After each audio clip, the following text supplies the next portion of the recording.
hunger truly is one of those things that we see as a common thread among some of the top health issues today in terms of nutrition, in terms of diabetes and obesity. And we know that if we can resolve hunger, because it is a solvable issue, and we know that, I mean, it is one of those things that can be solved. We know that if we are at that point where we can solve those types of things, we know that the rates of obesity, diabetes will then kind of correlate with that as well. And so we look at this as an opportunity for us to certainly be that leader in this landscape. We have a very strong alliance with Feeding America, and we have become that healthcare partner for Feeding America to start really developing content and certainly a lot of the skill set knowledge that we have in terms of health and nutrition, and to be able to apply it to a lot of their studies and grants and those types of things. I would say secondly, from more an engagement level, we have over 100,000 employees around this country who are actively participating every day in local community food banks and also food hunger initiatives. For example, we've just funded the mobile pantry clinic, mobile pantry truck in Nashville, Tennessee, where it was basically going out to over 60 rural communities in the state of Tennessee, Middle Tennessee predominantly, going out and not only certainly providing access to good, nutritious food, but to your point earlier, also bringing an awareness around the SNAP program. I mean, it's so important that we're doing that and correlating that with everything that we do. And so we really treat our volunteers as advocates and also kind of the messengers around SNAP, and also trying to really destigmatize what SNAP truly means for older Americans. And so many times we hear from older Americans of, you know, SNAP might be something that my kids might want, but I would never want to be on SNAP. That's just not something I would do. I'm just not at that point. And so we know that to be able to kind of convey and destigmatize the SNAP program is truly also going to be critical for us.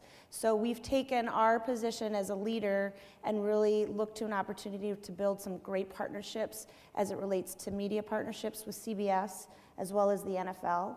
And we are starting to find that among even our partners in the Twin Cities, such as Target, General Mills, Cargill, et cetera, that there are opportunities for us as we converge into kind of that same commonality in terms of the cause itself, that we really can bring some great synergistic opportunity across the country. So I know we're trying to keep it brief, but in a sense, I would just say United Healthcare really treats this as a health epidemic, and we are going to continue to strive to resolve this issue. Thank you. Dr. Cruz? Right. Great. Good morning, buenos dias, and thank you, Maggie, for facilitating this important panel, and Alfredo, thank you for elevating the issue and making us think about this in a very intentional way. I would say, Ellen, your point about the key programs that are at stake, it couldn't be more important today. And what I would add to your very important point is this whole idea that if we do in fact go into sequestration, that in terms of losing meals, we would lose approximately 17 meals if that were to happen. So in addition to what you're saying, we have this other major concern that we need to keep our eyes on this issue to ensure that no further cuts are implemented as it relates to the Older Americans Act, which hasn't been reauthorized. So there's a lot at stake in terms of the conversations that are going on right now, and it's very critical that we stay engaged and involved. I'll say a little bit about the work of the National Hispanic Council on Aging. We've been around for about 30 years. We are the organization that works to improve the quality of life for Hispanic older adults, their families and caregivers. And we focus our work in key priorities. Health is one of our priorities. Housing, we provide direct housing. We actually have a housing facility. Casa Iris, not far away from here, like 10 minutes away, for low-income older adults. We also work in the area of leadership development and empowerment, as well as economic security. We know that the tasks that we have before us are huge, and the National Hispanic Council on Aging alone will not be able to move the needle by itself. So we do look to partners both in the private sector and the public sector to do this work. And so we do partner with grassroots leaders, with top grass leaders, with coalitions. We're part of the Hispanic Leadership Agenda. We're part and founders of the Diverse Elders Coalition that is doing some very critical work around health public policy. We also partner with academic centers, and we have a very dynamic business advisory council, and I see Lisette sitting back there from United Health, who is a member of our business advisory council. So as you can see, we do work in collaboration with many, many partners in order to address our very important mission. We do also have a Hispanic Aging Network, which is a network of organizations around the country that provide direct services to older adults each day. Senior centers here locally, Vida Senior Center is one of our partners. And so the work of older adults has been indicated by my colleagues earlier. It's so important. I mean, the demographic shifts that we're seeing in our society, not only in the United States, but really across the globe, are huge. And so there's a paradigm shift that needs to take place in order to be able to respond to those changes and those new needs that are developing.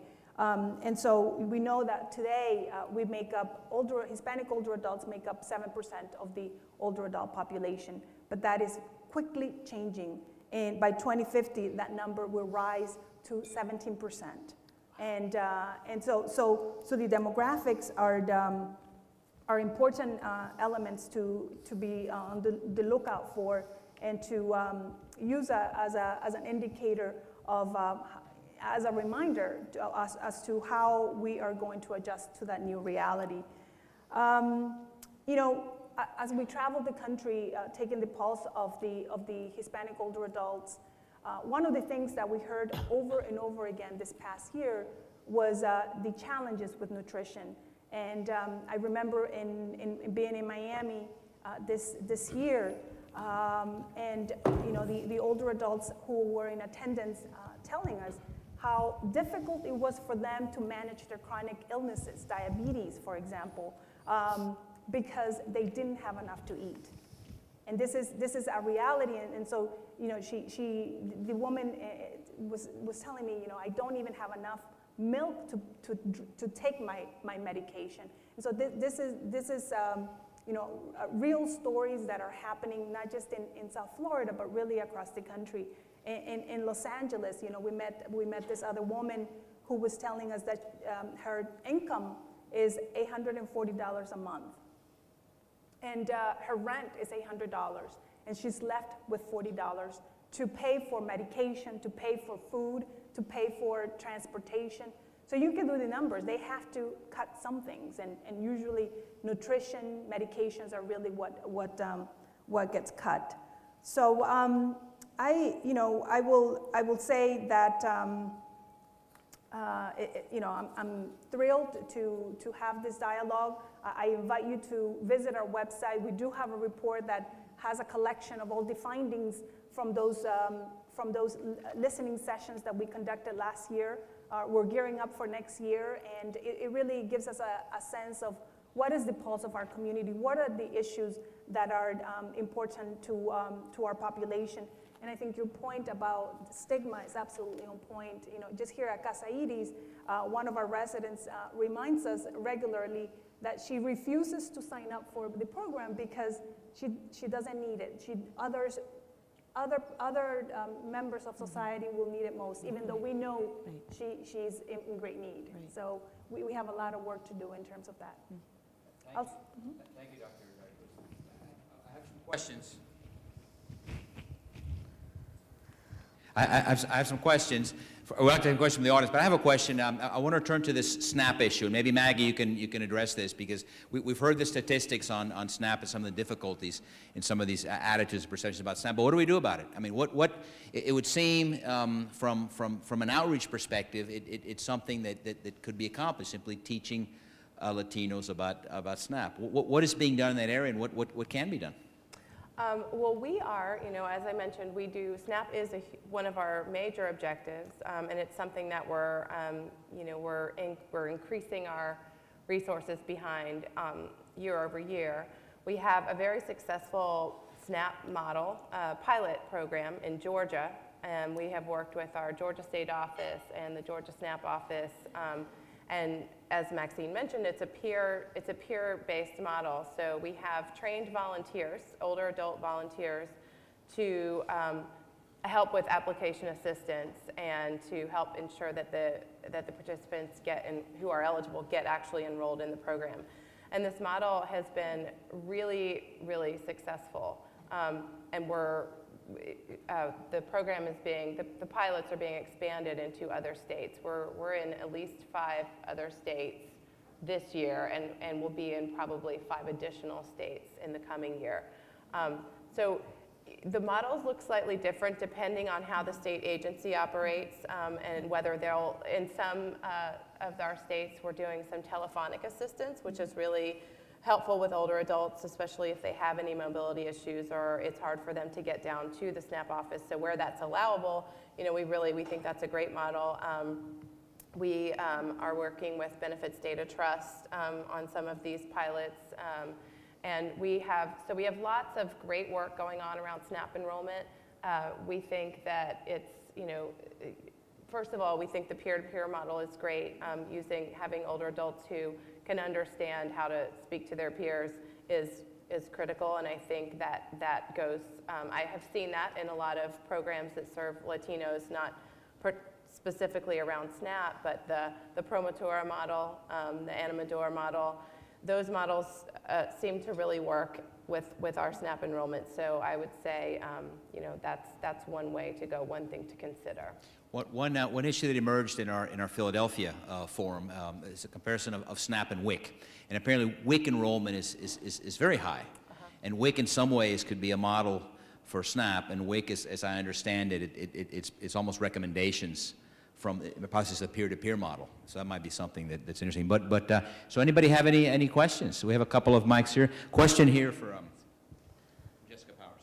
Hi, I have a question about, wages. One of our programs is the National Hunger Hotline, and most of the Spanish speakers that we hear from are working already. They may or may not qualify for SNAP.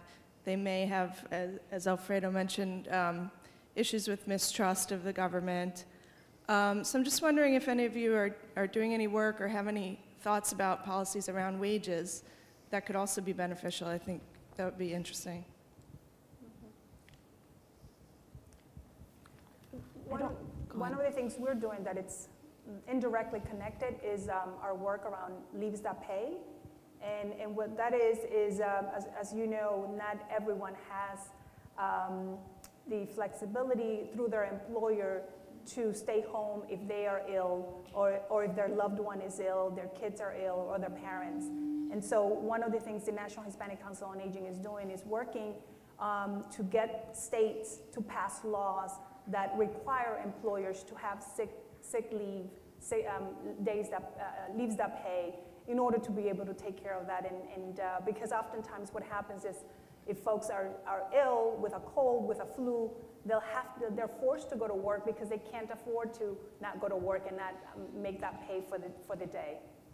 The other thing that I would just like to add to that is I know all of us here work with our corporate partners to make sure that they do aggressive outreach to their employees about the importance of SNAP as an income support program. And of course, when you look at SNAP participation and the EITC and how many people it lifts out of poverty, it's an incredible indicator for lifting people out of poverty. The other comment I wanted to make on SNAP and healthcare outcomes is that, and you mentioned WIC, the beauty of WIC is that it goes through the medical provider to the WIC recipient. And one thing we've seen as very, very powerful with our medical